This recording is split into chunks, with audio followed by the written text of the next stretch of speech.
আসসালামু আলাইকুম।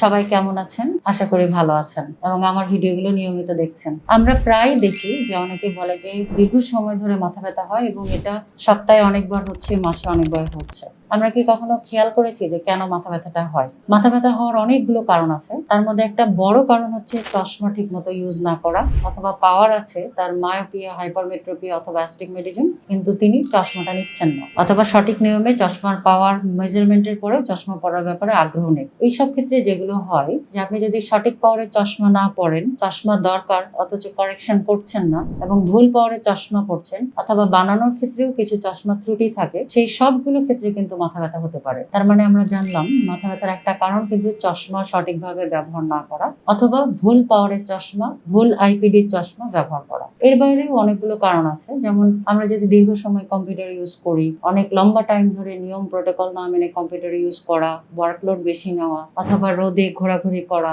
অনেক বেশি, অথবা যাদের গ্লুকোমা আছে, যাদের টেনশন হেডেক আছে, যাদের মাইগ্রেন আছে, যাদের সাইনাস আছে, তাদেরও বিভিন্ন কারণে মাথা ব্যথা হয়। কিন্তু প্রত্যেকটা মাথা ব্যথার ধরন আলাদা। আপনি যদি চশমা সঠিকভাবে ব্যবহার না করেন, তাহলে যে মাথা ব্যথা হবে সেই মাথা ব্যথার চশমা নেওয়া ছাড়া কিন্তু সমাধান নেই। তাই আপনার যদি চশমা দরকার হয়, অর্থাৎ রিফ্র্যাক্টিভ এরর থাকে, আর আপনি যদি চশমা না নেন এবং এভাবেই দৈনন্দিন জীবনের কাজগুলো করতে থাকেন, অর্থাৎ আপনি কম্পিউটার ইউজ করছেন, অফিস করছেন, পড়াশোনা করছেন, আপনি ক্লাস নিচ্ছেন, আপনি চাকরি করছেন, আপনি রান্নার কাজ করছেন, আপনি বাচ্চাকে পড়াচ্ছেন, তাহলে কিন্তু যেটা হবে যে চশমা না ইউজ করার কারণে এক ধরনের পেন সব সময় থাকবে, যেটার কারেকশন শুধুমাত্র চশমা দিয়ে সম্ভব।